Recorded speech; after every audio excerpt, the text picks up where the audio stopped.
Station 31. You read me? Found something in the ice. We need some help down here. Can anybody hear me? We found something. We found something. We found something.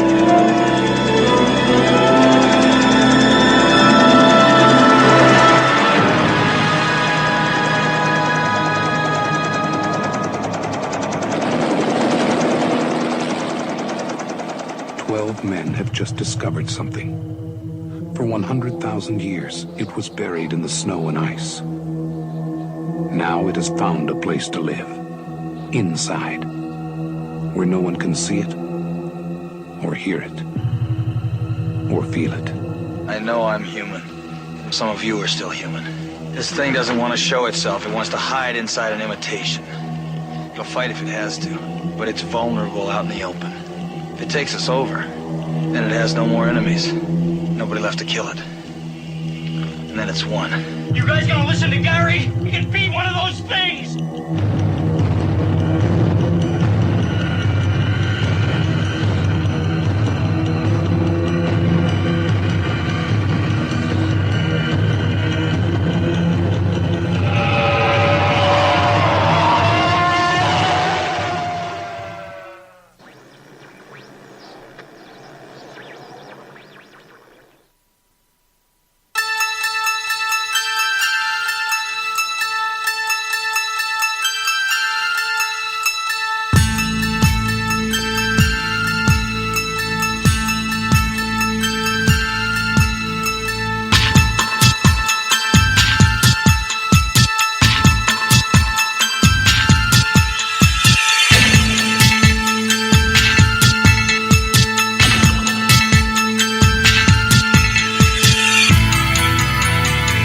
Thanks for joining us here on Flashback Horror Movie Podcast. This is your host, the Prime Minister of Sinister, Don Nice, and with me is the wonderful, the graceful, the gracious Triple P, the Pajama Pants player, John Grande. What's going on today, John? How are you?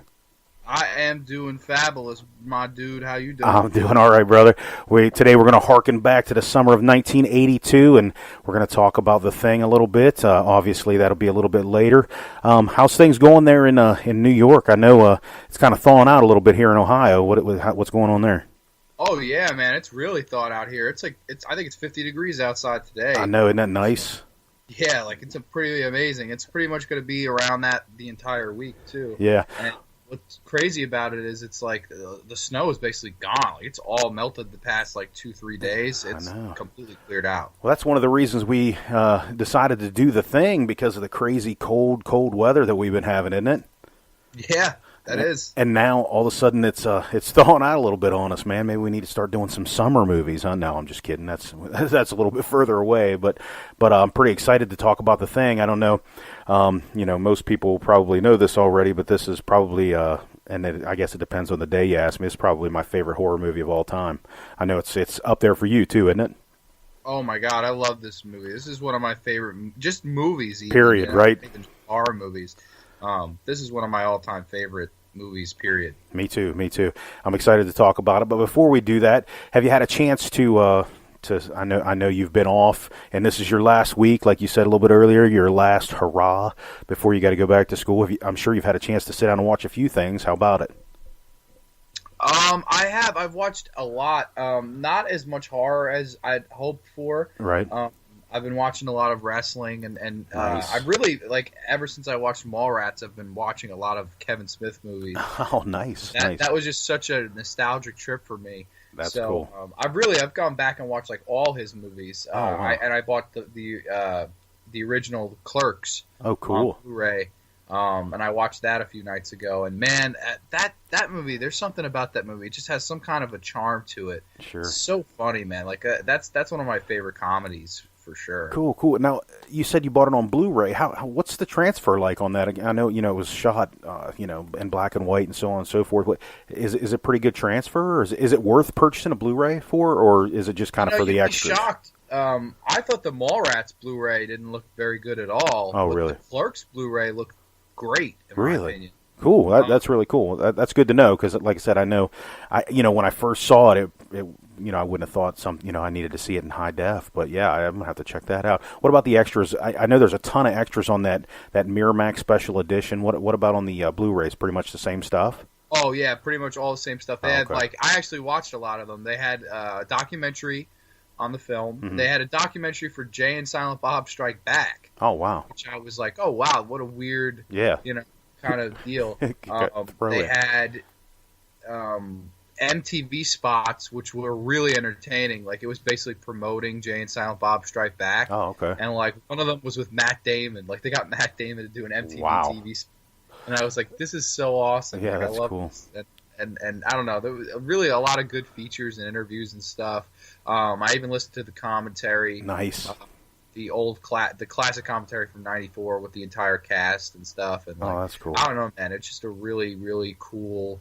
It's one of those movies that's really inspiring. It makes you want to go out and make a movie, you know? Right. Yeah, no doubt. Well, that's cool. Yeah, like I said, Clerks is something I haven't seen in quite a long time. Probably, around when it first came out. I mean, I watched it a few times and I haven't watched it since. I'm gonna have to go back and check that out because, that's one that you just know, the dialogue's fantastic and kind of reminds you of being younger and and not having many cares in the world, or at least you don't think you have many cares in the world. So yeah, I'm definitely gonna have to go back and check that out. I haven't seen it in quite a long time. So yeah, it's certainly a good one. But what have you watched? Have you watched anything good? I bought a few Shout Factory Select Blu-rays. Actually, I think I told you. Yeah, I sent you a picture yesterday. I found Death Spa at a Half Price Books out in the wild, which is totally bonkers that would be, that you'd find something like that in the wild. But I bought that. I haven't watched it yet. I've seen it, quite a few times. But I've seen some Shout Factory Shout Select films. And kind of like you, I haven't been watching a ton of horror, but I watched the movie Dudes. Have you ever seen that? I have not. Oh, okay. Well, it's a I don't know. It was made in 1985. It's kind of a punk rock movie. It stars John Cryer, and it has Flea in it from Red Hot Chili Peppers, and it's about these guys who are going west to go to California to start a new life. Young guys, and on their way there, they kind of encounter this gang. I don't even know what you'd want to call them. Motorcycle gang. They're not only on motorcycles, but anyways. And Flea, who plays one of the three friends, actually gets killed, and the other two kind of go after these guys and try to kill them. So it's kind of there's a lot of comedy in it, but there's a lot of it's kind of a serious at times and so on and so forth. But it's a really, really cool movie. I got a chance to watch that, and I watched To Live and Die in L.A. I don't know if you've ever seen that. William Peterson movie from, I believe it was 1986 or something like that. I can't remember. But right before Manhunter came out. So, but it's cool to see all these old movies, from the 80s, that you haven't seen in quite some time. The nostalgia for me is pretty awesome. So I got a chance to watch a few of those. Another one called Into the Night, which was, again, these aren't necessarily, horror or even serious. 80s were kind of not a serious time. So, get a chance to watch those. And I also bought Red Dawn, the original Red Dawn on Shout Select. So those are pretty cool. So I'm excited about that and kind of go back with my wife and watch those movies from our childhood. It's kind of a good time. That's awesome, man. Are you a fan of The Guardian by William Friedkin? I actually am. Yeah, that's another one I believe that's coming out on Scream Factory very soon. No shit, yeah, really? Yep, yeah. So yeah, that's a I know a lot of people, it's kind of, they feel it's a mediocre film and things like that. And I wouldn't say it's like in my top 100 movies or anything like that, but it's definitely a good watch. And, have you seen it? Yes. What did you think of it? I've always been a huge fan, but most people usually laugh at me right. when I bring that movie up. Yeah, no, I actually enjoy that film also. It's definitely different, and that's one of the things I liked about it. I thought it was something different for the time, don't you think? Yeah, absolutely. I always thought, I was like, man, Friedkin's back to form, but the movie really didn't get good reviews or anything like that, so I was always kind of surprised. I was like, man, I don't know why. I really dig this movie. Like, I don't get why. I don't get, a lot of the hate. Yeah, I don't either. You talk about Friedkin and talking about The Thing today and Carpenter. It's crazy to think that William Friedkin's 80 years old and John Carpenter just turned 70. Isn't that nuts? Yeah, it is pretty crazy, man. Thinking about, I guess I'm not getting any younger, you're still, young, but you just you realize that time starts to fly. You know what I mean? Yeah, absolutely. I actually had Assault from Precinct 13 on last night. Oh man, love that movie. That scene with the little girl who wants the ice cream. Yeah. Oh She's yeah. like, can you give me my ice cream or what? And the guy goes, all right. And he's afraid he's going to get killed.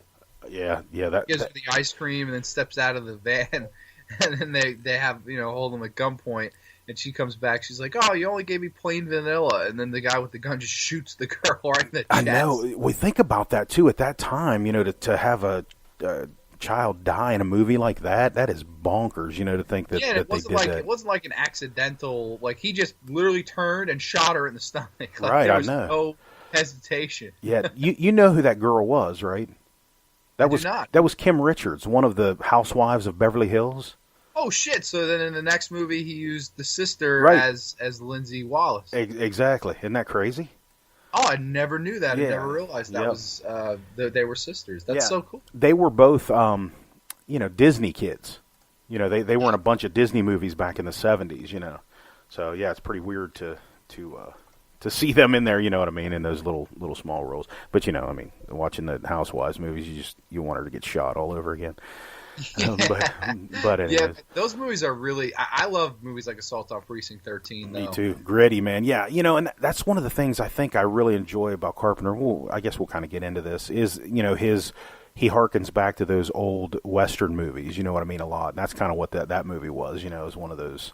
Rio Bravo. Is what I guess he based that movie on. So, but yeah, that's one of the things I love about Carpenter. And like I said, we'll kind of get into that.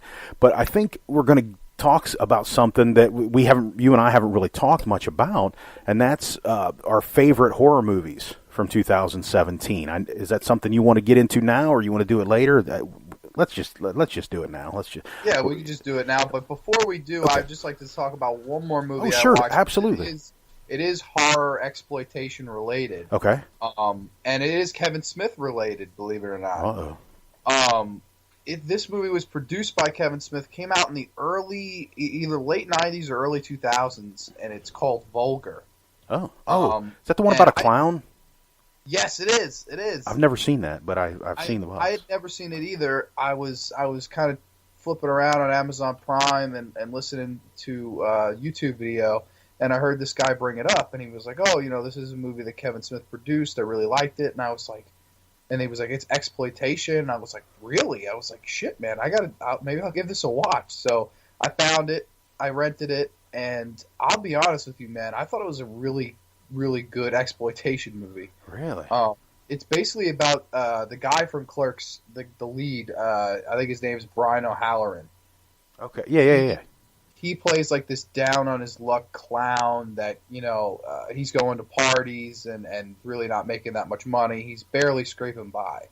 And he comes up with the dumbest idea ever of he wants to be like a striptease clown for somebody who's having a bachelor party. Oh, and like, so the joke is that he comes in, does a striptease, and then he leaves, and then the real girl comes in behind him. Mm-hmm. And he's figuring, oh man, it will make a lot of money because people want to prank their friend. So he tells this to all his buddies, and they're like, that's not a good idea. Right. He's like, oh, what are you thinking of? He's like, this is totally gonna work. So the first night he does it, he ends up getting raped by 3 male like crazy motherfuckers, and oh my they pretty much rape him, and it's like he's like mentally and emotionally scarred. And then, you think he's going to go crazy or kill himself or something, and then he ends up saving this little girl from this guy that's trying to kill her. Like, she's being held up in her house with a gun to her head, and he kind of sees it all going on, and for some reason he runs in there and stops the guy. And then Kevin Smith shows up, who plays a producer in the movie he produced. Oh, my. And says, we want to give you your own show. You're this hero. You're this icon. Wow. We want to have... we want you to be the next Barty. And he's like, oh my God, yes. And then basically the guys that raped him find out about it, and they start threatening him. And it was a really, I couldn't believe how much I really liked this movie. It was really different, but it was really, I don't know, I thought it was a really solid flick. So this movie, it was before Clerks, right? No, it was not. This movie was after like Dogma, I believe. Okay. Wow. Okay, I see. Yeah, Clerks was like 1994. I got you. Oh, I was thinking Clerks, the TV series, as I'm looking at IMDb. That's cool. Okay, so I thought, I was like, man, I thought for sure that came out much, much later. But yeah, I remember seeing the box for this, and when I was at the video store and things like that back when those were a thing. But I never, for some reason, I never ever picked it up. I'm not sure exactly why, but it sounds really, really interesting. And I got to be honest with you, I didn't realize that was Brian O'Halloran that was actually in the movie. Because he's in Clerks, right? I was like, oh shit, that's him. Yeah, that's pretty interesting. Well, cool. So and they're all in it. Like Jason Mewes is in it. Really? Like everybody from Clerks is in the movie at some point. Like not the biggest roles, but like they're all in it. It's pretty crazy how he got all the same people to kind of come back. Interesting. I'm definitely gonna have to check that out. I wonder if I can probably find it online. That's a really solid movie for anybody that likes exploitation.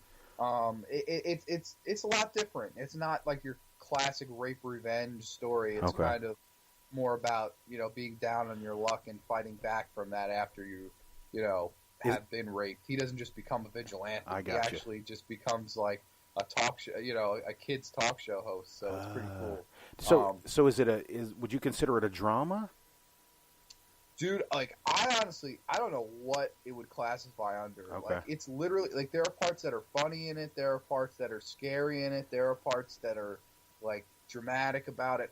I guess I'd say a really exploitation like drama. Okay. But it's I mean you can classify it under as horror too. Like it's super man, it's one of the weirdest movies I've ever seen, to be honest. Well, cool. So anybody who likes likes that type of movie, definitely go check that out. That's that's piquing my interest for sure. Well, cool, man. I'm excited to check that out. Like I said, I wonder if I could stream that somewhere. You say you bought? I actually had a problem streaming it. I just rented it for $2 on Amazon Prime. Oh, okay. I was like, oh shit, I'll just rent it. You know what? Like, who cares? I want to see this because like I heard the idea of it and I was like, oh man, I got to see that. That sounds like something right up my alley. Cool. So, cool. Kind of a cool watch. But so getting back to our favorite horror movies of the year. Don, I would love to know, what is your favorite number one horror movie of the year? Well, there were 4 movies in particular that I really, really enjoyed this year, and these may be surprising to people because there are a few of them are pretty popular. But I'm going to say I'll give shouts out to the other 3 here in a second. But I think my number one, and this is a tough decision for me. It really was, because it was really between 2, specifically that I thought were the best. And I'm going to say that my favorite was probably Happy Death Day. Cool. Yeah, and I don't believe you've seen it, right? I have not. Yeah, there was something about it. I kept. Obviously it's kind of like the Groundhog Day thing, where it goes back and forth and back and forth. And, I kept saying to myself, don't fuck this up. You know what I mean? For the ending, I kept saying, oh, please don't do what I think you're going to do. And they did exactly what I thought they were going to do, and they fucked it up. But at the very end, they brought it all back, man. I was like, fucking A, this is incredible. I was happy because they really went the 80s route at the very end, at the very, very end. You know what I'm saying? So I don't want to give too much away. The story is about a girl who keeps reliving the same day, getting murdered, and the point is that she has to find out who the murderer is to stop, her day from reoccurring.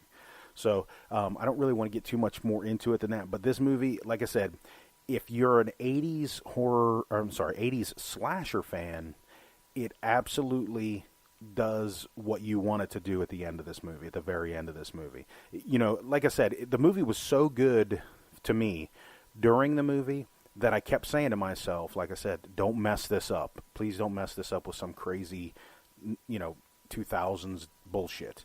And they did, but they did it on purpose, and then they brought it all back at the very end. Really good movie, definitely I think it's worth a purchase myself. You might want to rent it first to check it out, but I really liked it. I'm sure because you haven't seen it, you don't have much opinion about it. But is this something that you're interested in seeing? Believe it or not, when I saw the trailer, I kind of just laughed. I was just like, that doesn't look very good. So But if it has your endorsement of best of the year, I think I'll have to see it sometime soon. Yeah.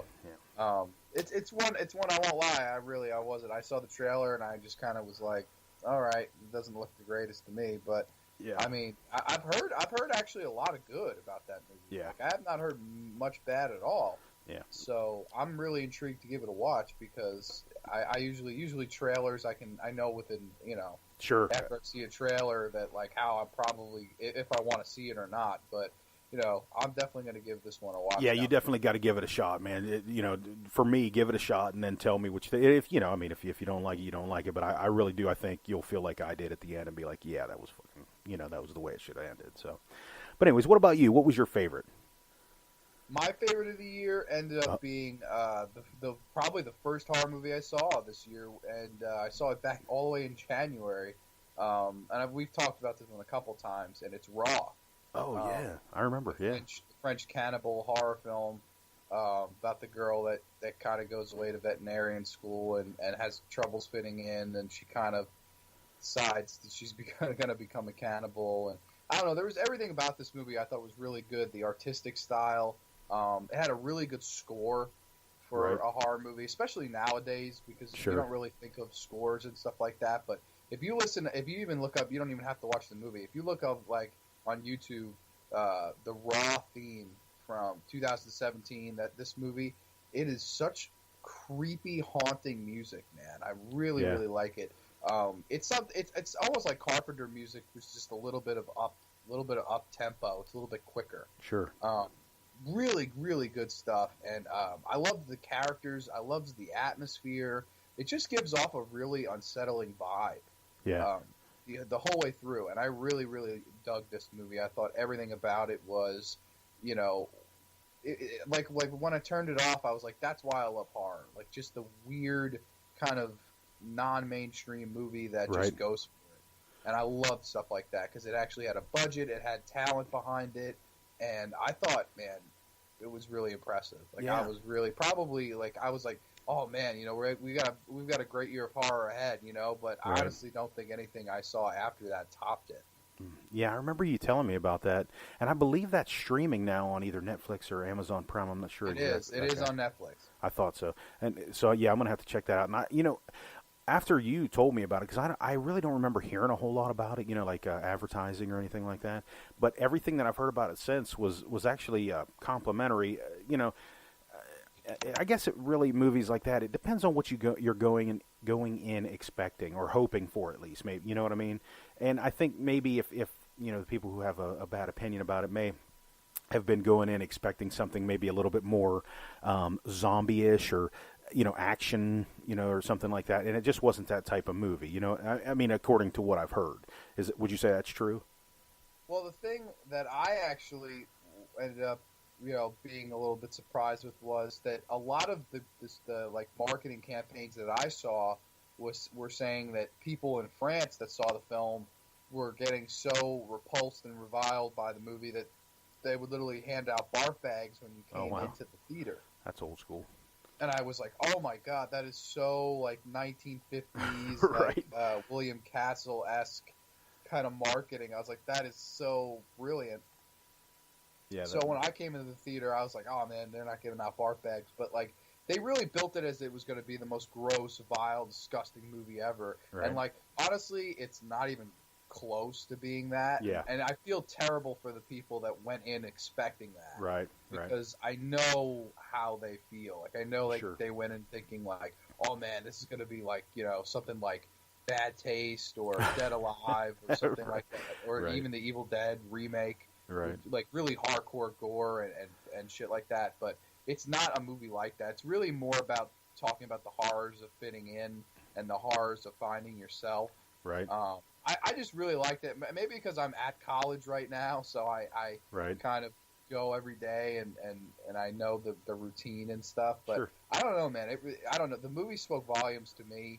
I just thought it was a really solid movie. And I heard a lot of good, but I did hear a lot of bad about this movie as well. And I think it's really because of the marketing. I don't think it's ever good to say, come see our movie, there's a lot of blood in it, and then you don't really deliver with that. Right. it's kind of an up, a letdown for people. Sure. But I'll be honest, it's really, I'll tell you, people, there is stuff in it. There's some crazy scenes in it, but like nothing is going to repulse you in this movie. It's not that. Yeah, and I think that anytime you say, "Come check out our cannibal movie," there's this expectation. You know what I'm saying? And and it was it sounds to me like they were trying to just do a different take on a cannibal movie. You know what I mean? So it's definitely understandable that maybe some people were off put by that, but it also it may add to the genre too. So that's another good reason to kind of watch it. You know what I mean? So don't go in with any expectations. I think is probably the best thing to say. So, but anyways, did you have any honorable mentions or anything like that, or is that just kind of all you had? I mean, to be honest with you, I couldn't really think of any. Yeah. Like, I thought it was an okay movie. Yeah, that's kind of how I feel. Most of the horror movies I saw this year, I was just kind of like in between on. I was kind of like, I really want to see. I know you really liked The Babysitter. Yeah, that was one of my honorable mentions for sure. That was the one. To see that. Yeah. That sounds like a movie I'd really enjoy. That's the one that was kind of like 1A and 1B in this situation. I was trying to decide between those two. And I really enjoyed it. I thought one of the things that The Babysitter has that Happy Death Day, in my opinion, doesn't is the Samara Weaving is much more better looking and hotter than the chick in Happy Death Day. Not that she's ugly or anything like that, but it had that for me and for most guys, I think that gives movies a watchability factor. Is there's someone super nice to look at. So that was kind of, but overall, I think my visceral reaction to Happy Death Day kind of overtook that. That's why I chose it as number one. And I think that as a man, or as a woman, I guess I should say, you're not going to watch a movie for Samara Weaving, or at least, the majority, I guess. So that's kind of why I picked Happy Death Day over. I thought it was something that everybody could enjoy. Awesome. And also, just the two other ones. The third one was You Better Watch Out. I thought it was a really good movie. I really had a good time with it. There's a lot of people who hated it. I was on the other side. I really enjoyed it. And the last one was kind of it's definitely an independent film, and it was definitely a throwback. And that's one of the things that maybe all three of these movies, or all four of these movies, are is throwbacks. Was Pool Party Massacre, and I know you and I talked about that a long time ago. But it was just a super fun movie. The acting wasn't the best in the world. The direction was pretty good. Drew Marvick, he did a decent job, and they had absolutely no money to make it, but I thought it was a really fun movie, and it was definitely, the music harkened back to A Nightmare on Elm Street, and it was definitely, a very typical 80s slasher movie. So if you enjoy those types of movies, definitely go check out Pool Party Massacre. So, but anyways, anything else before we get into the thing? That's pretty much it. You want to dive into Thang. John Carpenter's masterpiece? Oh man, dude, I do.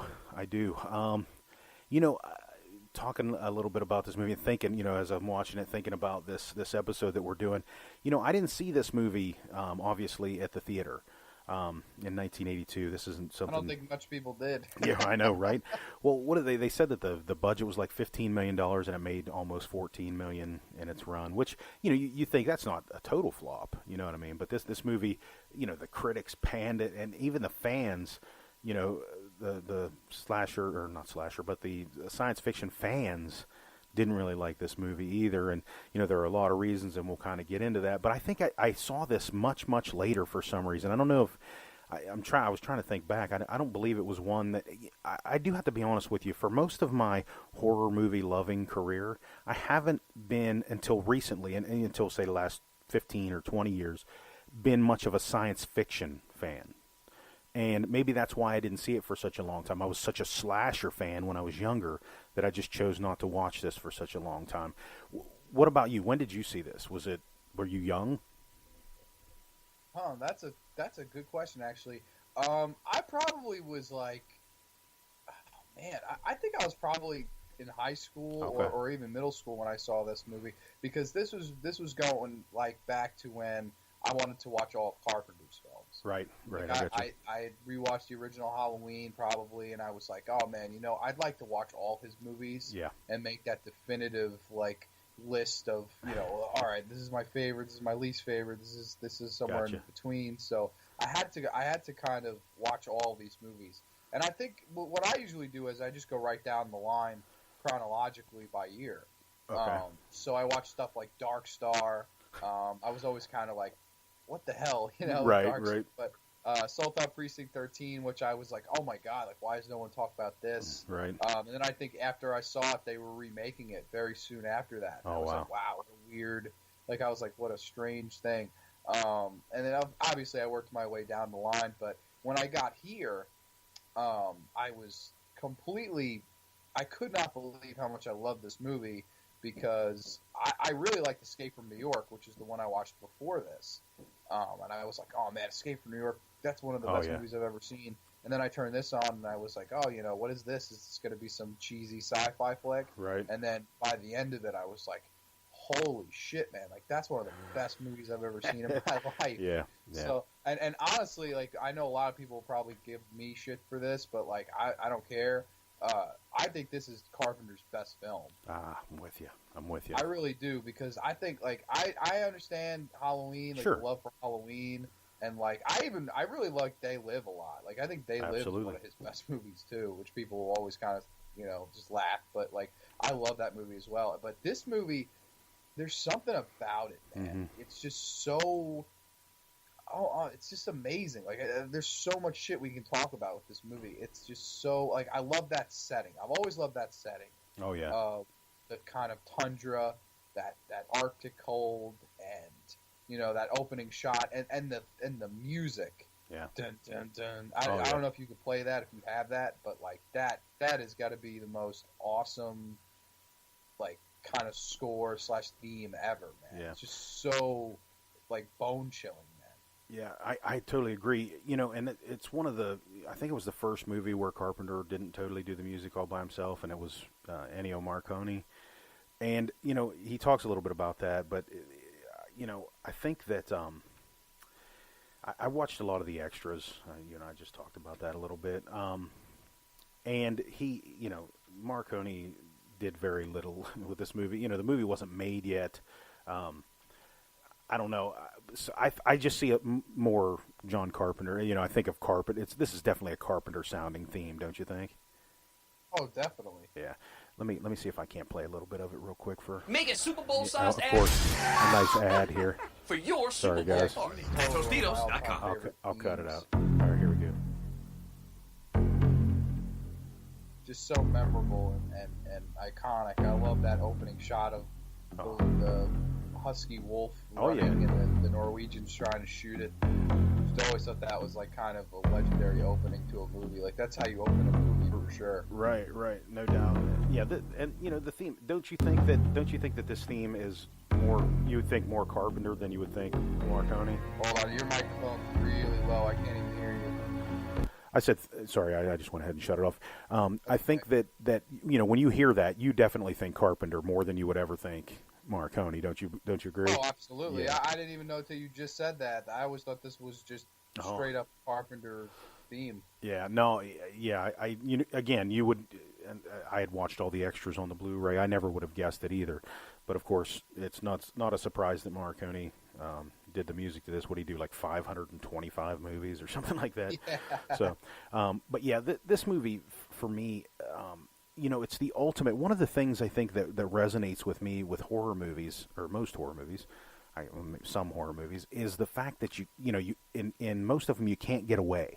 You know what I'm saying? And this is the ultimate, yes. Like you said, it's the ultimate place where, you just can't get away, especially when the weather's, horrible and there's a big storm and all that kind of thing. Even if you wanted to get away, they had helicopters, they had snowcats, but they weren't going anywhere, you know what I mean? And I think that for me, that's what makes things scary is, for most movies, you go, just run out the fucking front door, man, get the fuck out of there. This is one of those situations where you couldn't do it. And not only could you not do that, you didn't know what it was or who it was. For that matter, and for me, that's just, there's so many memorable lines in this movie, which we'll get into, and I have a couple of them here queued up, but, meeting all these characters, they didn't get real in depth with their characters and what they were and who they were before this and where they came from and all that thing, but you didn't need it, you know what I mean? And the cast in this movie, and I'm sure you would agree, the cast in this is absolutely amazing, don't you think? Absolutely. One of my favorite ensemble casts ever. Love this cast. Yeah, and one of the knocks on this movie is that there's no women in this movie. What do you think? I mean, that never bothered me. Maybe it's because I'm a guy. I don't know, but that's... if I'm watching a Friday the 13th movie and it's all male cast, I would be pissed. Right. If I'm watching a movie like this and it's all male cast, but it's like, all this badassness and imitation aliens and shit. Like, to me, and isolationism, like, that's what it's all about. Like, I look at this as more of a serious horror movie, so it's really not, you don't need that many good-looking women in it. I mean, I wouldn't be opposed to it. Right. But it never bothered me, no. Like, I think if people really are bothered by something like that, there's plenty of slasher movies they can watch. Exactly. Yeah, I mean, Kurt Russell, Wilford Brimley, who I thought did a really, really good job. It's pretty well known that he wasn't a fan of what they did with this movie. I mean, not to say he didn't like the movie itself, but he didn't want all the gore and all that kind of stuff. If you watch the extras on the Blu-ray or whatever, you'll hear that. But I mean, it had Keith David, who was like only 25 years old when this movie was made.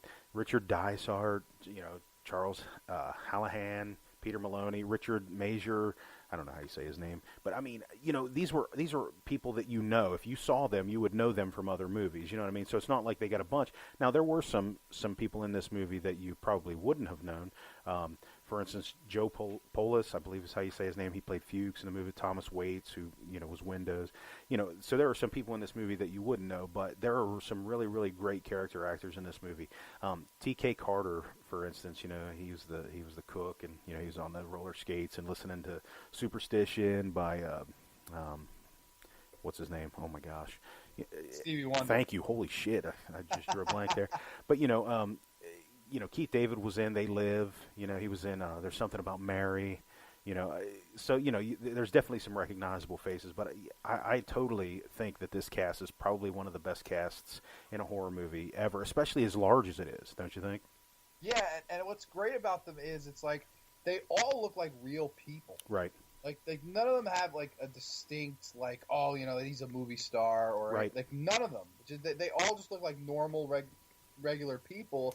And I always thought that was such an important thing because it's like usually you're like, oh man, this guy looks like he's straight out of an Abercrombie Fitch magazine or something like that. But like these guys looked real, and they acted real. And like I always I loved Windows. I always thought Windows me too. Kind of cool look.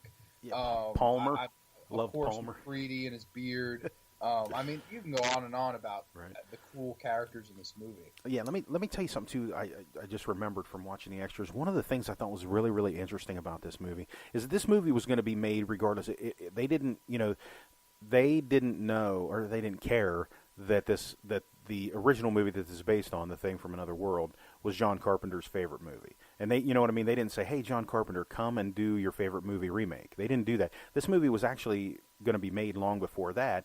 And an early script for this movie, before John Carpenter ever got involved, was written by Tobe Hooper. Wow. Isn't that interesting?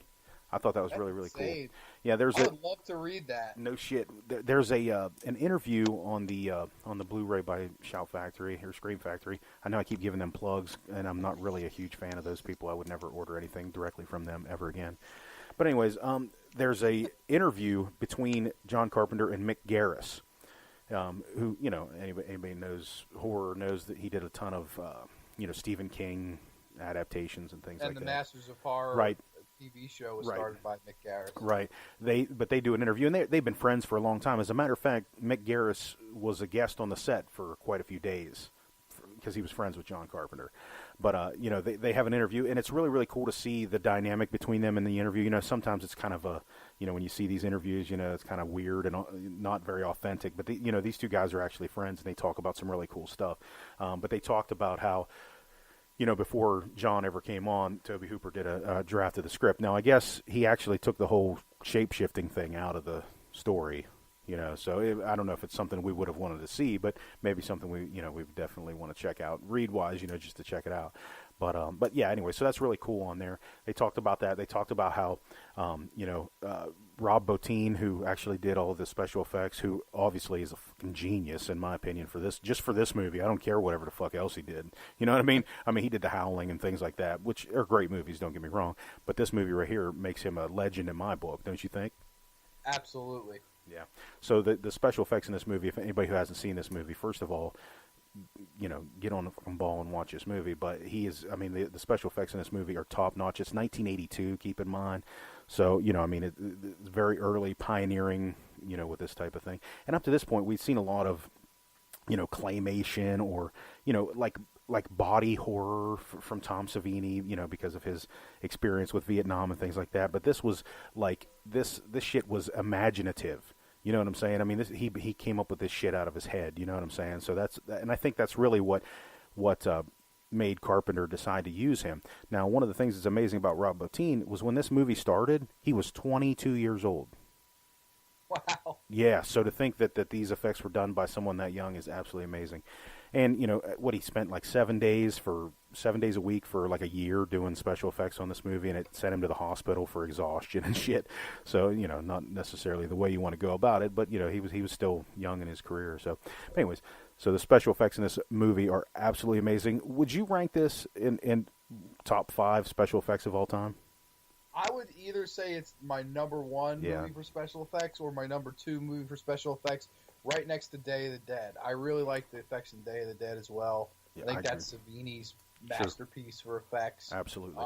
But this movie, how many great effect scenes? Like, of course, we're going to have to talk about the scene where they're trying to revive. Oh, man. And he goes through with I don't know, what are those called? Like just paddles, I guess, electric paddles. Yep. And he just goes right through the body, and then the body kind of bites the guy's hands off. Oh my God! He starts screaming, and then his voice starts kind of becoming high pitched. Yep. Yeah. And then, oh my God! Then basically all hell breaks loose, and they're yelling at McCready, "Burn it! Burn it!" You know. Oh my God! Those it's one effects of the most amazing. Are absolutely amazing. Like when the head detaches from the body. That to this day, man. Yeah, it's still classic. Absolutely. It doesn't get better than that. Like effects don't get better than that. Yeah. Because it looks 100% real. Yeah, it's not computer generated. It's just completely just fantastic special effects. Yeah, like I think Rob Bottin really hit it out of the park in this movie. Yep. For anybody that doesn't know, Charles Hallahan plays a guy named Norris in the movie, and I don't know, his heart stops and they go to restart his heart with the paddles, and his body opens up and chews off the hands of Copper, played by Richard Dysart, and his head starts to detach from the body and it grows legs like a spider and walks off. And Palmer, who's a really funny character in this movie, he says this right here. You gotta be fucking kidding. Which is one of the great lines in this movie, one of the funny lines in this movie. And the head starts to walk away like a spider and it grows eyes out of the top of it. I mean, this is, for me, in my opinion, one of the pinnacle special effects scenes in horror movie, in any movie in my opinion, but in horror movies especially, of all time. I mean, anybody who's seen this movie knows that scene. They know exactly what we're talking about. And I have to be honest with you, every one of the super special effects scenes in this movie people have seen. Even if you've never seen this movie, you've probably seen it on documentaries, or you've heard people talk about it, and they showed it to you on YouTube or something, because it's just really that special. And listen, I have to be honest with you, there are a couple times in this movie when things don't look very good. For instance, the Blair monster, it doesn't look super real, but you just go, man, that is fucking badass. You know what I mean? One of those kind of situations. And there's some claymation at the end of the thing that I didn't find all that, amazing, but it still looked good. You know what I'm saying? That the special effects still looked amazing. Let's talk a little bit about, I don't know how much of this movie we want to get into, man, because we could be here for such a long time. But there's a time when, and for John Carpenter, he says that this was the real reason he decided to do this movie, was when they decided to test the blood. Are you a fan of that scene? Man. Yeah, that is one of the most iconic horror movie scenes of all time. So basically, setting it up is McCready wants to know who is infected by the thing and who is not, and basically what he thinks to do is to kind of burn this wire. And then get a blood sample from each person, and then burn the blood. And if he says if there's a reaction, we'll know that the person's infected. and it's just so intense. It is. Like, he basically ties these three guys to the couch, and then he has windows stand next to him, and they're just basically, and it's just, Kurt Russell, it's just great acting because he's just so careful with what he's doing. Like, he's so, like, afraid. He's basically expecting everything to go wrong. And I love the guy in the middle. You know, he gets Windows sample, his own sample. The guy next to, and then basically he burns this guy's sample and he's fine. And he goes, "Now if you wouldn't fucking mind," like he has that classic line. Do you have that one? No, I don't. Fuck. Oh, that's okay. I'll say it. That's okay. I can say it. No big deal at all. He says, "Now if you wouldn't mind, I would like to not spend the rest of my time here tied to this fucking couch." Yeah. Well, I mean, seriously, that is just a great. And again, it's one of those things where it takes away the tension with a little bit of comedy. It's not intentional comedy. Like, I don't think that. I just think everybody is so enthralled with what's going on at the time that it becomes an unintentional, thing. You know what I'm saying? Does that make any sense? I don't know. I just think that. I just think it's one, like you said, it's just one of the classic lines.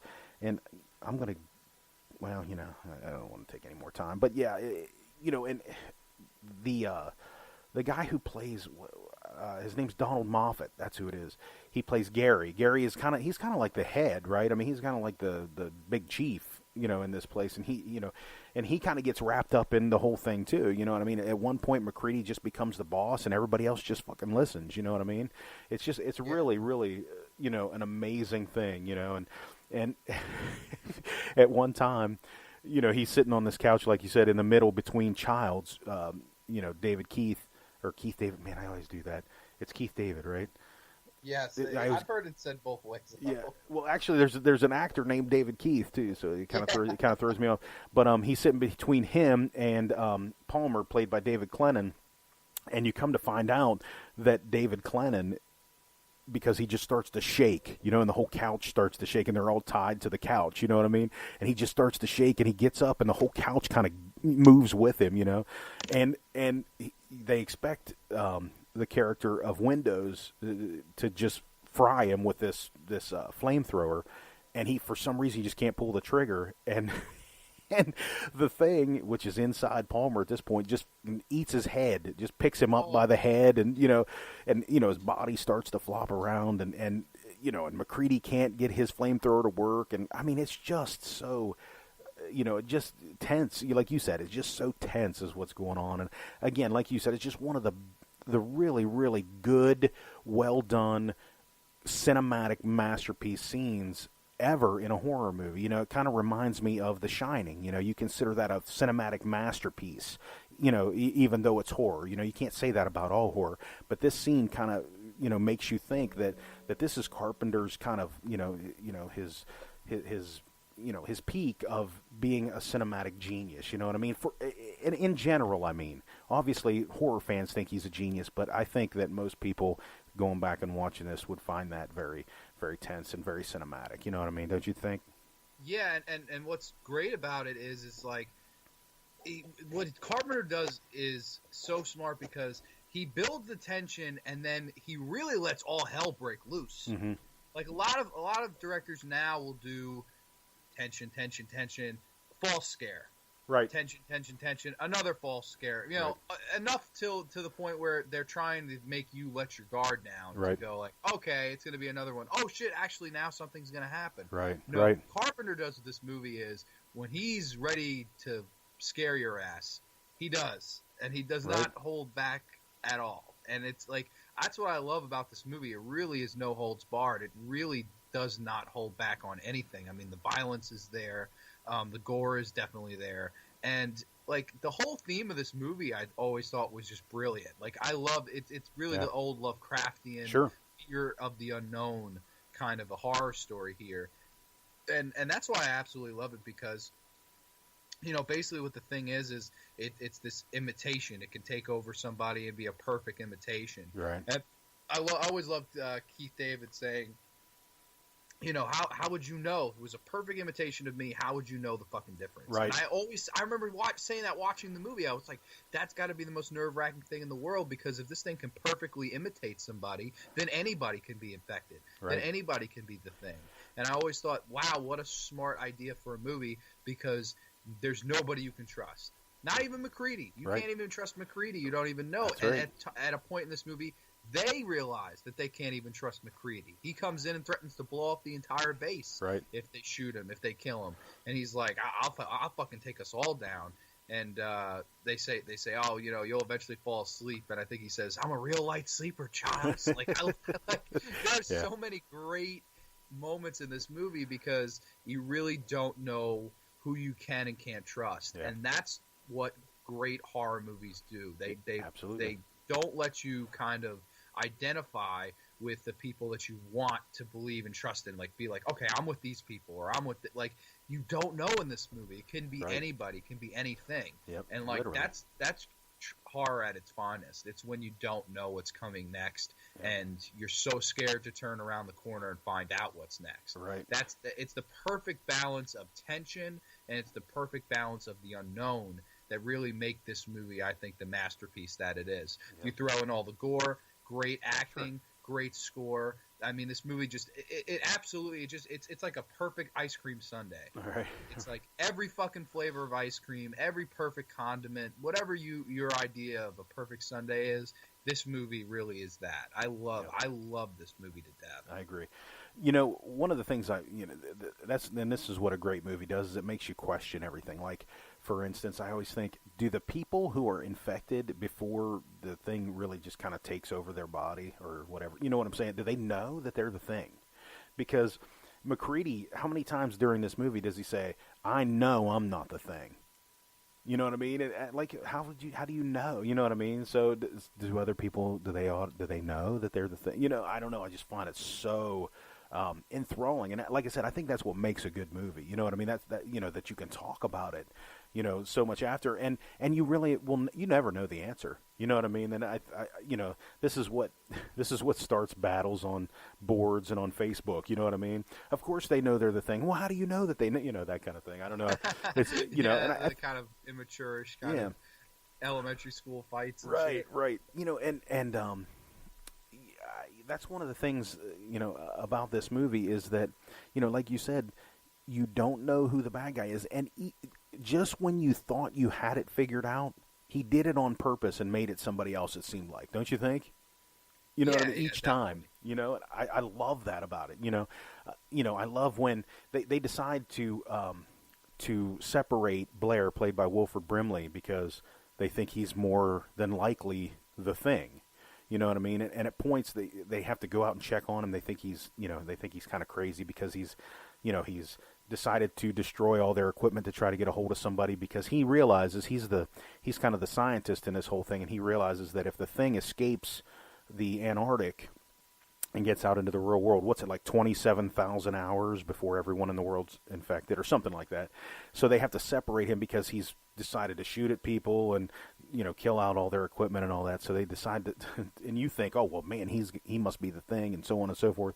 And they separate him. They put him out in another building, and they go out to check on him after things happen. And he's like, look, I was messed up before, but I'm all better now. I want to come back inside. You know what I mean? And he's got like a noose hanging there.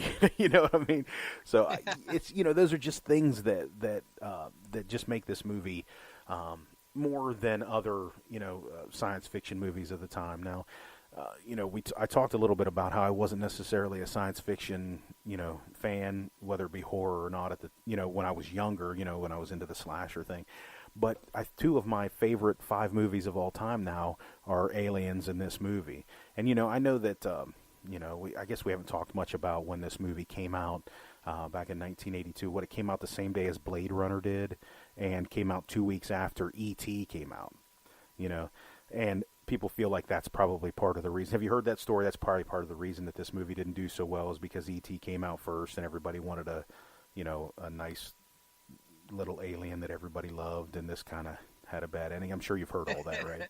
Yeah, and then this movie's the polar opposite. Right. But it's a shame that this movie did not make it didn't do well when it came out. Like critically, financially, it was a flop at that time, and like it's amazing looking back now to think that, because it's amazing. Like, to me, this is one of the quintessential. Like, you can't call yourself a horror fan and say you haven't seen this movie. I totally agree. Like, this is one of the greats, and it's like there's so much about it to like and stuff too, and it's like you harken back to all the classic movies and stuff. Like, I think this movie should be mentioned right up there with your Halloweens of the world and your Nightmare on Elm Streets of the world, because I'll be honest, I think it's a better made movie than both of those movies.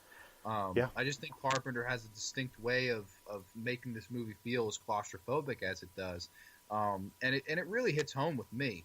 I always loved the interview with Guillermo del Toro. I don't know if you've seen the interview, but he says that I was a little kid, I saw this movie in the theater in Mexico, and he said I couldn't believe that people in America didn't go see it because us Mexicans were going crazy in the theater. Right. This is always like, imagine like a bunch of Mexican people going crazy in the theater for this movie. You're like, holy shit, did that just happen? Did they just try to paddle through this guy and he bit his hands off, and then spider legs and whatnot? So I could only imagine somebody's reaction to first seeing this movie. Yeah, and looking at other really well-known, I would say monster movies. I'll call this a monster movie. And I know IMDb isn't the end-all, be-all of scores and all that thing, but if you look, movies like Jaws, which is universally loved, it gets an 8.0 out of 10 stars on IMDb. Movies like 1933 King Kong gets a 7.9. Bride of Frankenstein, 7.9. Bride of Frankenstein's really good. Yeah, actually. I know, right? Classic, right? But you look, The Thing gets 8.2. It's higher rated on IMDb, and again, I realize that they're, but still, that has to tell you something. That how good this movie is, and how well it's been received over time than when it first came out. You know what I mean? I'm not saying The Thing is better than Bride of Frankenstein or King Kong, but what you have to look at is what I look at when I see that is I see the fact that there are a lot of people out there who really, really love this movie. So it's really amazing to think that it wasn't well received at all. I mean, how many of those movies that we just mentioned, Jaws, the original King Kong, Bride of Frankenstein, Godzilla, the original Godzilla, things like that, how many of those movies weren't well received at the theaters when they first came out? None of them. Yeah, you know what I mean? So to think that this has a higher rating, with many, many, many ratings, it's not like there's only 10, for Pete's sake. I mean, there's thousands. And it's higher rated than those movies. I just find, I find that very, very interesting. Jaws is one of my favorite movies of all time. We've talked about that before. I love Bride of Frankenstein. I love King Kong, but The Thing's right up there. What do you think about that? Do you think that's just kind of an anomaly, or?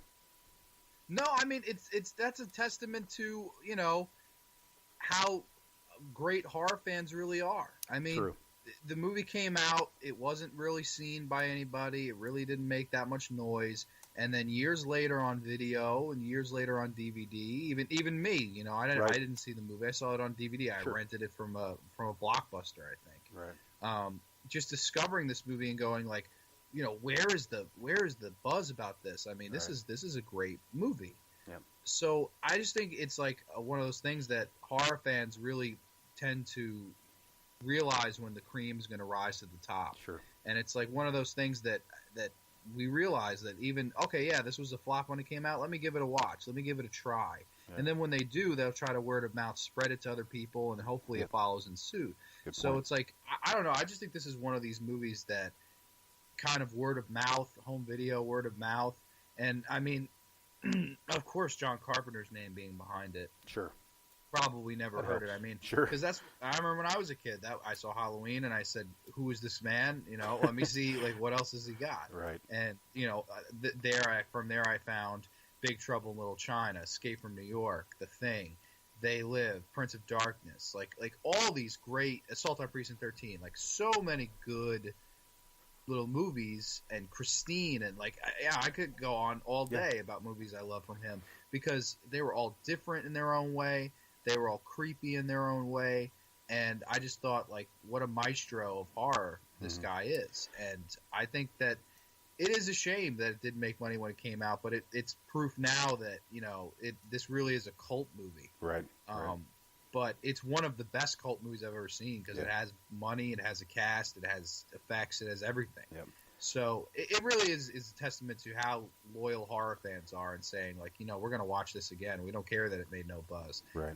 And then they make their own buzz about it years Right. after the fact. And it's really nice that this movie doesn't get lost in the shuffle now. Right, because now it's mentioned with everything like that. Now it has the proverbial 8.2 on IMDb. Right, right. It's really not like a forgotten movie now. But I remember when I was a kid, I never heard anybody speak about this movie at all. No. So, this is just, probably last 10 years kind of thing. Yep. Tell me, I'm kind of getting off track here, but let me ask you a question. Do you ever feel that John Carpenter will ever get the credit that he deserves for the movies that he's made? I mean, what do you mean? Like, in general, say, Lifetime Achievement Award, for the Oscars or anything. Do you think that he'll get? Oh, never. That's so never. that pisses me off. If Romero didn't, if Craven didn't, I don't think Carpenter will either. Yeah. And I'm not saying that Romero or Craven are better. No, I think I would put them about the same, actually. Sure. Personally, but the problem with like the Academy is, like, they don't. I think they really look at horror as kind of a stingy subject. Like, how many horror movies have really been even mentioned at the? I think The Exorcist is the only one that I could even, and maybe Jaws, but and most people, those two movies, and I think most of those people wouldn't even consider Jaws horror. You know what I mean? Yeah, definitely, and you don't have to. I mean, Jaws is a great character. Sure, it's just like Jaws is a great movie. Period. I mean, now I don't know if you heard this, but Get Out is going to be nominated for Best Picture. Yeah. Did you hear that? No, I didn't, but it doesn't surprise me. What a joke, right? It's a lot of politics. Yeah, I mean, I'm with you. I'm not a fan. I thought it was okay, but nowhere near Best Picture nod worthy. Yeah. Holy shit! To me, this movie should have been nominated for Best Picture. Ugh. Like, I really think The Thing is that good. Yeah, I agree. But it's just one of those things where they don't want their hands on something like this. Right. This is not the kind of movie that they're going to talk about. And that's the way it is. It's a personal politics kind of thing.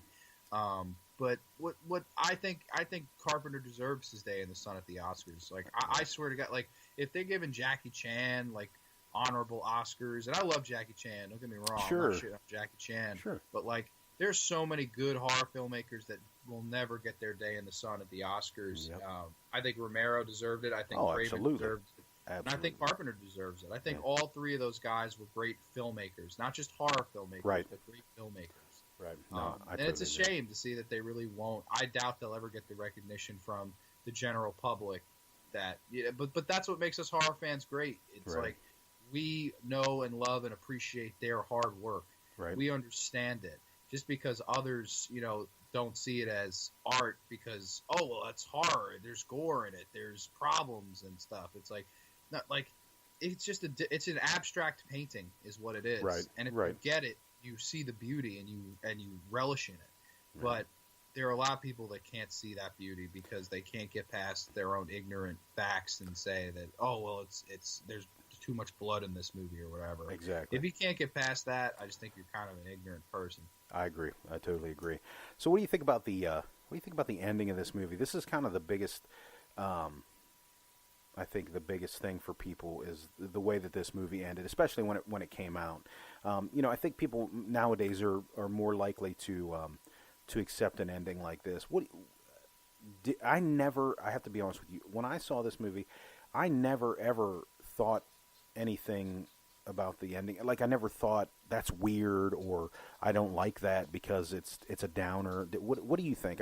Like I said, I know you're a little bit younger than me. You saw it a little bit later than me, so you may have seen more movies with downer endings. But did you ever think that it was something that you didn't enjoy the ending of this movie, or was it just kind of the way it was? That's how I felt. No, you see, I always really thought the ending of this movie was perfect. Like, I always thought, if you're looking at the tone of the movie, it's, who's infected, what's going to happen, And I love the, before we get into like my whole feelings on the ending, I love the scene where Kurt Russell says like, this thing is going to try to freeze itself back in the ice, and we may not get out of here alive, but we've got to make sure we kill that thing with us. Right. And I love that. Like that is such a great, like, if you want to win over me in specific, like, say something like that. Like, I love that. Right. Like we'll put our lives on the line just to make sure this son of a bitch doesn't get out. Right. I always thought that was such a badass thing to say. Yeah. And then of course that crazy climatic scene, like when they go down into that kind of cabin they put Wilford Brimley in. Right. I always thought that was really, really cool. But I always loved the ending of this movie because it speaks a testament to what the entire message of the movie is. You still don't know. Right. Because Kurt Russell says to Childs, turns to Keith David and says, "Where were you, Childs?" Right. And because he's really gone from that final act of the movie, you never really see where he's at or what he's doing. So, he could have been bit, he could have been infected, you don't know. And he's like, where were you? And I just always loved that end of that movie because it's like, is Keith David infected? Is Kurt Russell infected? Like, you don't know. You really don't know. And then I love they just kind of pan out, and he goes like, "We'll see, won't we?" Yeah. I actually have a. Go ahead. Go ahead. No, I actually have a clip of that if you want me to play it. Oh, absolutely! I'd love you to play it. Cool. It's a couple minutes long, so but let's. Oh, listen. dude, no problem. I love it. Cool. Here we go. You the only one who made it? Not the only one. Did you kill it? Where were you, Charles? Thought I saw Blair. I went out after him. Got lost in the storm.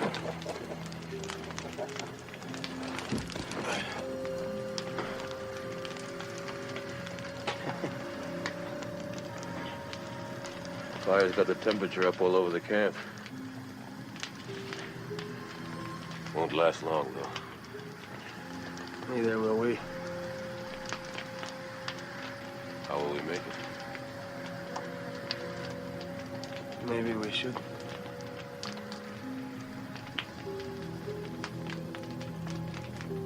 If you're worried about me... If we've got any surprises for each other,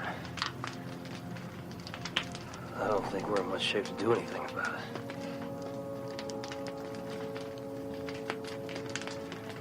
Well... what do we do? Why don't we just wait here for a little while? See what happens.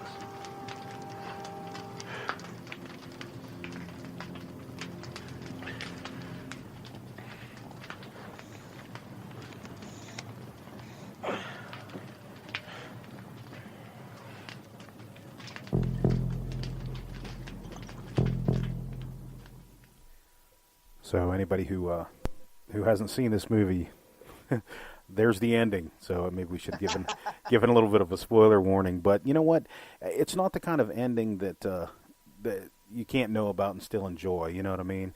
And these two guys, you know what I mean? And the whole time, you know what they're thinking, and you know what you're thinking. You know, either of these guys could still be the thing at this point, and they both know that. You know what I mean? But they both realize, and what you don't know, you can't see because it's just audio, is that they're passing back and forth a bottle of scotch, J&B scotch. You know what I mean? And they're drinking, and they realize at some point when when the fires go out, they're dead. You know what I mean? They're gonna pull a Nicholson in The Shining and be frozen to death, you know what I mean?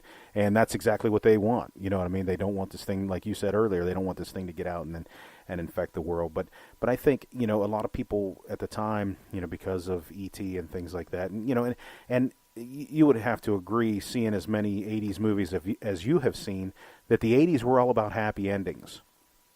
You know what I mean? And this movie just isn't that. You know what I mean? But you understand it. You know what I mean? You understand watching this movie that this really can't have a happy ending. You know what I mean? It kind of reminds me. I was just watching the movie To Live and Die in L.A. and it was made in 1985. And I don't want to get too much into it, but spoiler alert for anybody who hasn't seen it. At the end of the movie, William Peterson, who's the main character, he gets shot in the face. and and when they put the movie out, and the studio said, look, we can't have him dying. I mean, he's the main character. People don't want to see that. So they filmed this stupid ass scene where he somehow lived through it, and because that's just what the 80s were. So To Live and Die in L.A. is another great classic cop ending where the guy dies. If anybody wants to go check that out, but it reminded me of this, to where the studio probably said at some point, this is not good. We can't really do this. And John Carpenter said, look, you hired me to do this. You gave me the power to do what I wanted, and this is what I've done. Kind of take it or leave it. And and unfortunately at the time it didn't work out for him, but I think it's worked out in the long run. Yeah, absolutely. And what's funny about that what you said, and a story that John Carpenter, I've heard him tell it a few times. I watched this movie actually about a year ago in a fantasy and literature and film class that I took. The professor showed Alien and The Thing. Wow. Back-to-back weeks. Holy so shit. It's really, really cool. But what I found really funny was after both movies, he kind of took Q&A or whatever from, like, what did you guys think of it? And, he would question us and we'd answer him. So what I thought was great was there was a girl a few rows behind me that said, what the hell was that ending? What the hell? Like, she was all pissed off. She was like, what happens to them? Are you kidding me? Right. Like, how do you end the movie like that? And I remember John Carpenter telling the same story of, like, a test screening for this movie, saying, like, some girl came up to him and said, what happens to the two guys in the snow? And you're really kind of baffled by it. But, like, I always thought that's what's so smart about it. Right. That's so – it's up to you. That's the magic of movies. It's up to you. Use your head. Use your imagination. Use your brain. Right. Because obviously we just saw – the maestro use his for an hour and a half or so. Right. And we saw all these crazy images and ideas that he was able to think of, and it's like, now it's your turn. And I always love that. It kind of turns it back to you. Your move, basically. And that classic theme, dum bum bum, right. Like that goes bum. And oh man, just everything about this movie is just freaking so classic. And I loved when I heard that girl say that. I was like, that is so weird. I've heard John Carpenter tell the same story. Now I can tell the story. Right. Absolutely. Well, and I think that again, as much as she may have hated the ending of this movie, John Carpenter still did that to her. You know what I'm saying? And that's what makes him and other filmmakers great. You know what I mean? Is he knew exactly what he was doing in his head, but he gave us the option, even if it wasn't, we weren't happy about it, he gave us the option to make up our own minds. You know what I'm saying? So if you decided that, you realized what he was going for and the fact that the thing couldn't get out, and you weren't happy that they died, that's fine. You know what I'm saying? He didn't have a problem with that. You know what I mean? But unfortunately, I think, the American public at the time, they just weren't prepared. You know what I mean? And I don't know how else to put it. They just weren't prepared for something like that. Because, there was a time, I don't know when it it kind of switched, in the movie making process. And I believe that that maybe the horror directors maybe started it was when they started to do things like this and say, look, it's not all cut and dry all the time. You know what I mean? It doesn't have to be, a happy ending all the time, you know what I mean? And, there were some, like William Friedkin's a perfect example, things like The French Connection in the 70s and, To Live and Die in L.A. and even in The Exorcist, it wasn't a cut and dry thing, And I think that, and Kubrick, obviously, think about Kubrick, you know what I mean? No cut and dry with him, is they realize that the imagination is much, much better than spoon-feeding everybody exactly what they want. Now, there are times when that's what people want. You know what I'm saying? They want that cut. Everybody wants Rambo to live. You know what I mean? Everybody wants Sylvester Stallone to come out on top and Arnold Schwarzenegger, because they are who we all want to be. You know what I mean? So there are times when that's fine. But I think that if you want to be cerebral about your movies, then this is really the way to go about it. I don't know, maybe sometimes I have a problem with that with people like James Wan and things like that. You know what I mean? So I get pissed off too. But I think that that's what makes movies great, don't you think? Yeah, absolutely. I think what's great about Carpenter and what's great about a guy like Wan is every time they go out there, they do something different. Yeah. It's not like John Carpenter made 8 Halloween movies. Right, after no. the original, and that was defined him.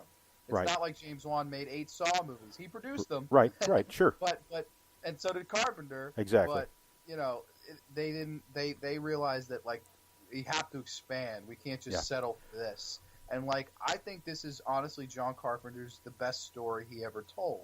Yeah. Because it has all the things that I'm looking for in a horror movie, and it really has all these things where you can fill in with your own mind.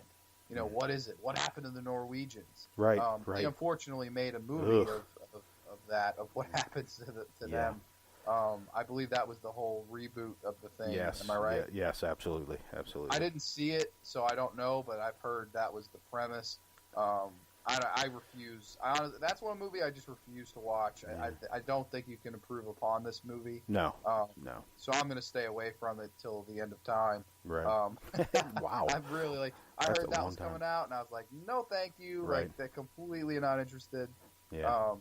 But yeah, man, it speaks volumes to the artist that John Carpenter really was, and like, it's amazing to see this movie. You know, every time I watch it, it never fails to impress. Yeah, I agree. Yeah, same here. You know, and that's the thing about this movie. The thing about this movie is that it really does, like, you know, this movie maybe 6, 7, 8 years ago maybe would have been my 25th favorite movie. But every time I watch it, man, it just goes up on the ladder every time. You know what I mean? And now it's at the top. I mean, it can't. You know, I mean, and you know what? You know what's sad? And you know, maybe this is just the old guy in me. Is that, like, I don't believe that there can be movies that are going to climb the ladder like this for me anymore. You know what I mean?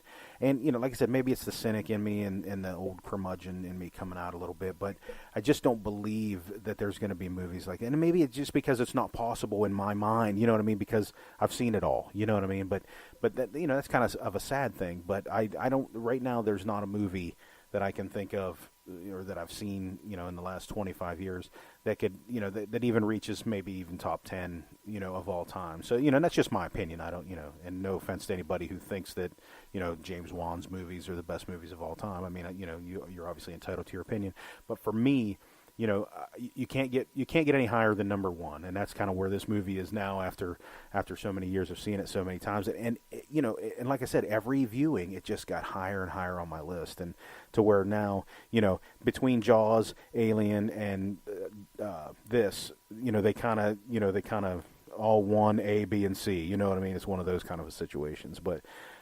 Yeah, I love this movie so much, and you know, I would love to be able to. I've never seen this on the big screen. Have you? I have not. Oh. This would be an awesome movie to see. Like, I would love to see like this, like a double feature, like this and something else Carpenter made. Oh yeah, I would love that. That would be so cool. Absolutely, and you know, I don't know. Maybe it's a universal thing. You know what I mean? Maybe that's why you don't see this very often. But you know, I mean, I don't know. You know, I mean, you know, being reshown on the big screen, because you know you see everything. I mean, Suspiria and you know, Jaws is being reshown on the big screen, but this is not one of those movies that I've ever even seen that has even been out there, you know, re-released on the big screen for any reason. And that would be amazing. You know, that would be absolutely stunning to see this movie in the big screen with the surround sound and the loud surround and all that stuff. That'd be amazing. I 100% agree. Now, let me ask you something Sure. From a personal level. So you say that Jaws, Alien, and The Thing are A, B, and C your Yes. best, right? Yes. So, okay, so that really, like, makes me wonder, because I know you're a huge slasher guy. What puts these three over the top for you? Because I actually would say I'd have a personal opinion as to why those three movies are as great as they are, because I agree with you. I think all three of those movies are candidates for the best ever. Okay. Boy. What is the main factor that puts those three over for you? I think there's no question for me. It's the filmmakers and their abilities. You know what I'm saying? Now, you know, I mean, I love Craven. I really do. I love George Romero. there are a lot of horror directors that I love. Tobe Hooper, I love all those guys. But in my opinion, those three filmmakers, obviously you got Spielberg, Ridley Scott, and John Carpenter, they're just masters. You know what I mean? And it's not taking anything away from any of the, Kubrick or any of those guys, because I obviously think that they're great filmmakers. But I just think it has to be. I mean, I don't know what else it could be other than just the filmmaking. You know what I mean? And maybe there was a time. It was a time in my life when I saw all of them too. And you know how I feel about the nostalgia factor. Maybe that was part of it also.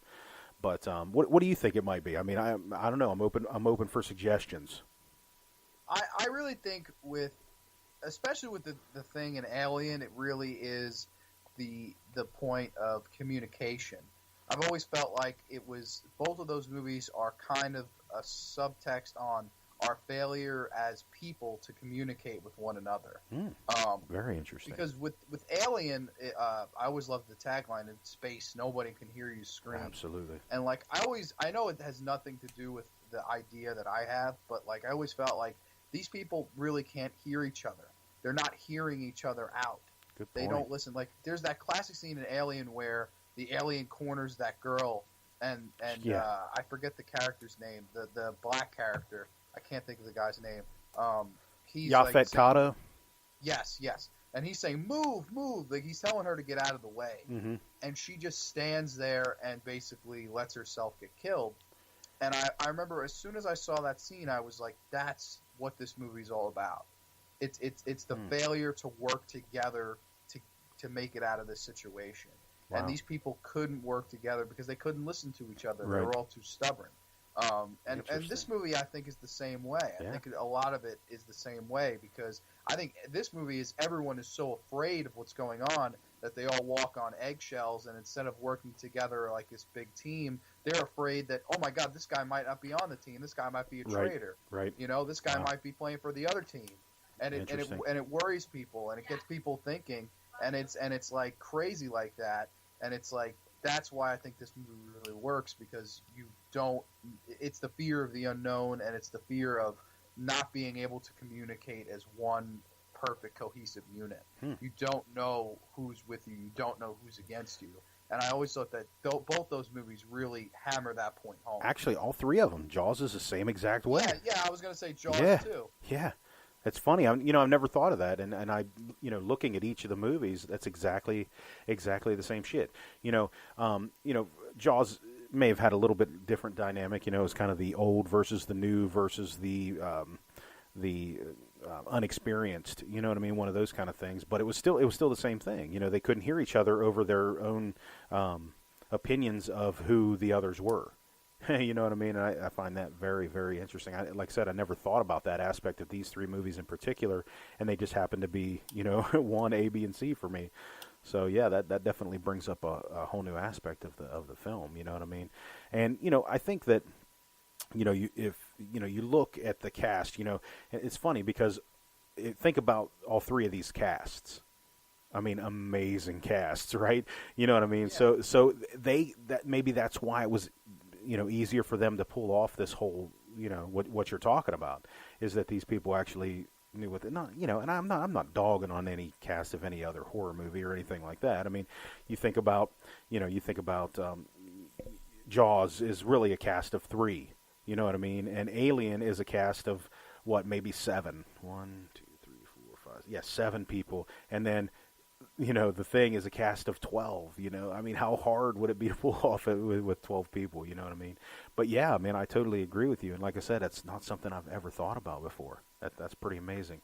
And I love the the dynamic of slasher movies with starting, and I'll start with Friday the 13th because it was much more similar to, say, The Thing and all three of these movies that we're talking about right now because they were away from authorities and adults and so on and so forth. Halloween wasn't really like that. I don't think they weren't really separated. I mean, they could have just went next door and found an adult. But Friday the 13th. So I still love that aspect of the slasher films. But I just don't think that slasher films, and how I feel about slasher films. Slasher films are my favorite genre. but they're not on that top 3 list. You know what I mean? That A, B, and C list. But yeah, definitely. But I think it's probably because slasher films are kind of shallow. You know what I mean? And I think that these 3 films, when you think about them, they're very deep. You know, and like just what you said in particular. I mean, that, can you say that about any slasher film? Yeah, I mean, no, absolutely not.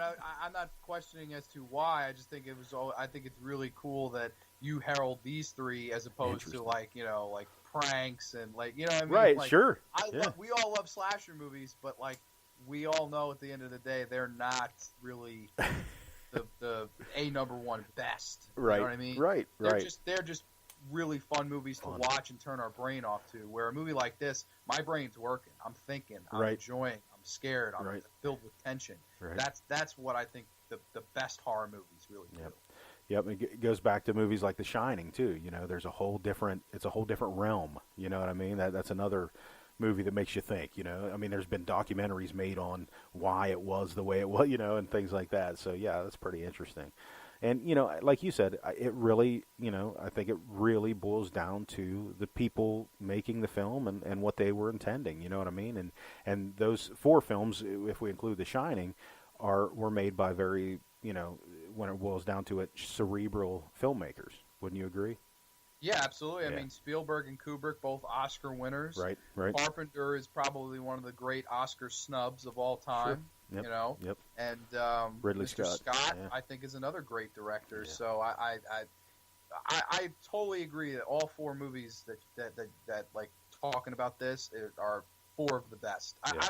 I wouldn't even know how you'd rank those 4, because personally, I couldn't. I think they're all so equally great that it would be next to impossible to do. Like for me, you know me, like I put Dawn of the Dead and Texas Chainsaw as my first 2. Yeah. But, after that, I'd probably go The Shining after that. But then after that, I don't think it's so hard to order and think. Because there's so many good ones, man. There's so many awesome horror movies like this. And it's like, it's amazing to see how many of them have kind of similar idea. Like you said, great cast, great director, great idea, great message, great story, everything. And it's like, that's why we love this shit. And, that's right. And you can go back and watch it anytime. Yep. Yeah, absolutely. It never gets old. Yep. Yeah, and if anybody listening to the show can think of, something that they feel, is kind of on par with these movies, let us know what you think. I mean, if you feel that there's another movie out there that's on par, I don't like to say the word cerebrally. I don't even know if that's a word, but not because I don't really consider myself, like some kind of snob or anything like that, but I think we all would realize that some movies are just kind of above others, you know what I mean? So if anybody out there has any that they feel is kind of up there with these movies, let us know what you think. Because I'm definitely down to talk about this. Listen, man, I think maybe we should talk about Alien on our next episode. What do you think? We could totally do that. Sure. Yeah, because we haven't really gotten into it. It's tough. I kind of like to spread them out a little bit, my favorites, you know what I mean, to have something, that I'm super, super excited to talk about. But, man, I think that, we've talked about The Shining, we've talked about Jaws, we've talked about The Thing, what's next, The Alien, you know what I mean? So let's plan on doing that. If anybody's interested in that, let us know, obviously. But, yeah, is there anything else? I mean, I think we've kind of said everything about this movie. I think that if there's anybody out there who has not seen this movie, first of all, we probably just ruined a lot of it for you. but I still think you need to go out and check it out. I mean, this is, like I said, we feel like this is one of the top, horror-specific, sci-fi horror-specific movies out there. I think we both would agree that this is one of the classics. So definitely check it out. If you haven't seen it, if you've seen this movie and you don't like it, let us know why. That's another thing. I'd like to hear people's opinions on why they don't like this movie. You know what I mean? Because due to the fact that it wasn't well received by fans at the time, I'd like to hear what people thought. What exactly was their reason for that? And I'm sure that a lot of them it was the downer ending. But what about now? What about people who hated it then and people who enjoy it now? What was it that you hated about it then, and what is it that you like about it now? I think that'd be interesting to talk about. So. I know, we talked to Ryan. We had hoped he was going to be able to make an episode, but some things happened and we weren't able to do that. So, I guess that's still out there. Maybe that'll happen sometime. But if anybody wants to come on the show and talk, John and I would love to talk your ear off about some horror movies, wouldn't we? Yeah, absolutely. Cool. All right, man. Is there anything else you want to talk about? No, my man. I guess that about wraps it up. All right, cool. John Carpenter, you rule.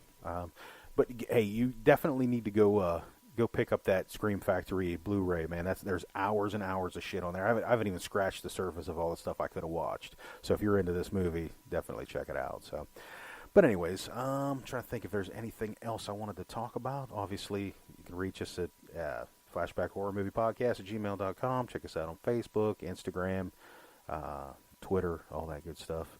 I'll try to be a little bit more involved now that the holidays are over and the new year started with the Twitter page. And I know, John, you got school coming back after you got a week off. Is it still another week? Would you go back like not this coming Monday or not tomorrow, but the next Monday? The next Monday. Yeah. So I know you got a week, so we'll figure out when we can get together. I know if you're busy, you need to take another week off or whatever. We'll do that, but I guess we'll talk about it. I'll text you and we'll figure it out. Sound good? Sounds good to me, brother. All right, man. Well, you have a good, last week off. Are you still working? Oh yeah, still gotta Jesus, work. I work every Monday through Friday. Well, that's just like school, right? Yeah, it is. And school on top of that is like hell. I know, right? Well, got to make that money. Definitely. So you can buy that Scream Factory, the Thing release, right? I mean, I actually don't own a copy of The Thing. You'd be shocked at all to hear that. Why? Yeah, I don't. I do not own a copy of The Thing. That's cool. But I know they have that original. I don't know if it was Anchor Bay, but they have the original Blu-ray for like really cheap right now. Yeah. So I'm thinking of getting that. Actually, that's just I'm not really wanting to drop $35. Yeah, that's just a Universal release, but it has a lot of really good extras on it too. Yeah, I'm thinking of getting that because I think the last time I looked on Amazon, it was like $5. Nice. Like you can't beat that. Or you could go get the old HD DVD. Pick up an HD DVD. Oh yeah, I could always do that. It's the same thing. It's exactly the same thing. Yeah. But anyways, all right, brother. Well, I will. Like I said, I'll be in touch, and we'll do Aliens next time. Sure, sounds good. All right, brother. You take it easy, and have a good week. You too, buddy. Peace. All right, peace.